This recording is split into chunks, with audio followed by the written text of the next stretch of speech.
Hoy, 27 de diciembre, fiesta de San Juan, apóstol y evangelista, escuchemos el Santo Evangelio según San Juan. El primer día después del sábado, María Magdalena vino corriendo a la casa donde estaban Simón Pedro y el otro discípulo a quien Jesús amaba, y les dijo: «Se han llevado del sepulcro al Señor, y no sabemos dónde lo habrán puesto». Salieron Pedro y el otro discípulo camino del sepulcro. Los dos iban corriendo juntos, pero el otro discípulo corrió más aprisa que Pedro y llegó primero al sepulcro, e inclinándose, miró los lienzos puestos en el suelo, pero no entró. En eso llegó también Simón Pedro, que lo venía siguiendo, y entró en el sepulcro.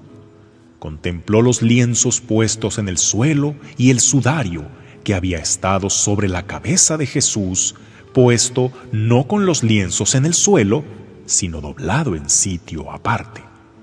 Entonces entró también el otro discípulo, el que había llegado primero al sepulcro, y vio y creyó, porque hasta entonces no habían entendido las Escrituras, según las cuales Jesús debía resucitar de entre los muertos. Palabra del Señor.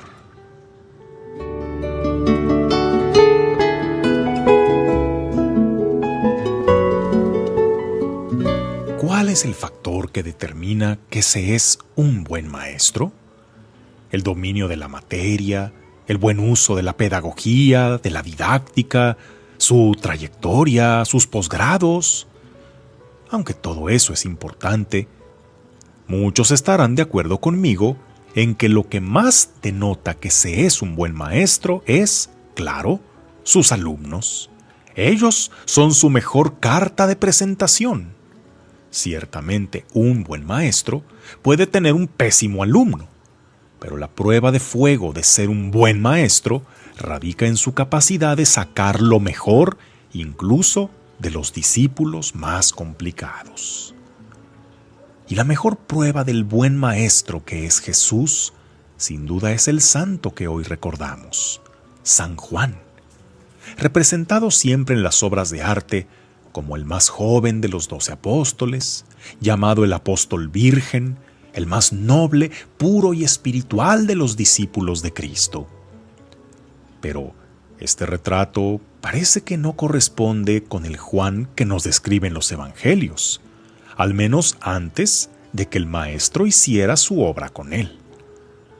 Un buen maestro, ¿qué hace con el alumno más flojo, más burro, más indisciplinado? El que no es un buen maestro ve a ese alumno como un estorbo y solo lo castiga, lo reprueba y lo saca de la clase. Pero el buen maestro lo ve como un reto, como un alumno al que tiene que darle una atención especial personalizada. Y por eso, a ese alumno más difícil es al que sienta a mero adelante, al que más le pregunta, le explica y le repite la lección con paciencia hasta que la entienda. Incluso lo pone como su ayudante, le importa su situación familiar, le brinda su empatía, le ayuda a descubrir su potencial.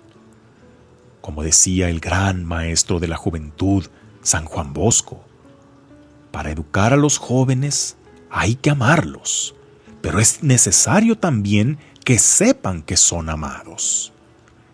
Y eso fue lo que logró Jesús con su discípulo Juan, al que siempre tenía cerquita de él, al que se llevó a presenciar los acontecimientos más importantes, a quien le dio las más profundas enseñanzas y el que se conoció como el discípulo amado. ¿Y por qué era el discípulo amado? Lo que hoy diríamos el consentido del profesor. Generalmente quien tiene esta preferencia del maestro es el alumno más listo, el más talentoso y, la mera verdad, el más bonito. Pero el retrato de los evangelios que nos da Juan cuando recién conoce a Jesús no es del jovencito tierno e inocente, casi afeminado, que siempre nos pintan. Juan era pescador, como su padre Zebedeo, y por lo tanto un hombre rudo, como Simón Pedro y Santiago. Este último era su hermano, y ambos eran apodados los Boanerges o hijos del trueno. ¿Y por qué sería? ¿Por su carácter dulce y apacible? No lo creo, puesto que veremos a Juan queriendo echarle pleito a un hombre que expulsaba demonios en nombre de Jesús sin ser del grupo de los apóstoles. En otra ocasión, quería hacer arder una aldea de samaritanos que no quería dejar pasar a Jesús por su territorio.